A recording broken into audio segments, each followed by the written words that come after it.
السلام علیکم.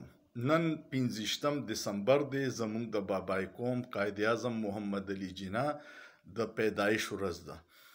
دا ډېر د خوشحالۍ ورځ ده. قائد اعظم محمد علي جناح په جدوجهد سره موږ د انګریزانو نه ازادي اخیستې وه، خو بدقسمتي دا وشوه چې قائد اعظم بابا د ازادۍ نه پس ډېر زر وفات شو، او کم د ازادۍ خواب چې هغه لیدلی و، خوب یې لیدلی و، هغه ثمرات عوامو ته میلاو نشو، ځکه چې د هغوی د وفات نه پس په دې ملک باندې جاګیردارانو، وډیرګانو، بیوروکریټس او جرنیلانو قبضه وکړه، او دغه د اشرافیه داسې ګډ جوړو چې هغوی د یو بل د مفاداتو تحفظ خو کو، خو عوامو له په سلو کې 15 روپۍ نه دي ورکړي، صرف یې دومره ورکړي چې سا پیلي، او نور هغوی ځان ته مرات او پروتوکول او هر څه کړي.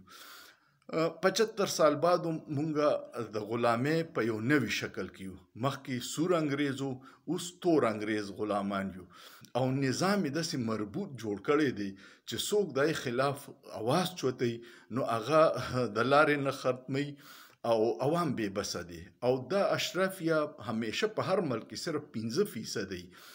25 کروڑ عوام کې چې 15% وکړي نو هیڅ هم نه دی، د وړو کې د مالګې برابر دي.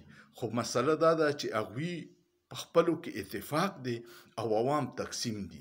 نو په دغه وجه باندې عوام د قومیت په نوم تقسیم کړي، د پارټۍ په نوم تقسیم کړي، د مذهب په نوم تقسیم کړي، د فرقو په نوم تقسیم کړي، او د هغوی شکلونه جدا دي خو مفادات یو دي، نو هغوی په اتفاق دي.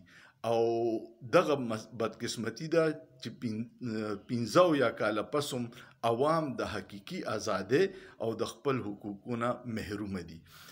څو پورې چې عوامو کې دا احساس نه وي چې زمونږ حقوق به څوک تحفظ کوي او د هغه مرسته وکړي، دا اشرافیه به په مونږ حکومت کوي او مونږ به دغسې غلامان یو.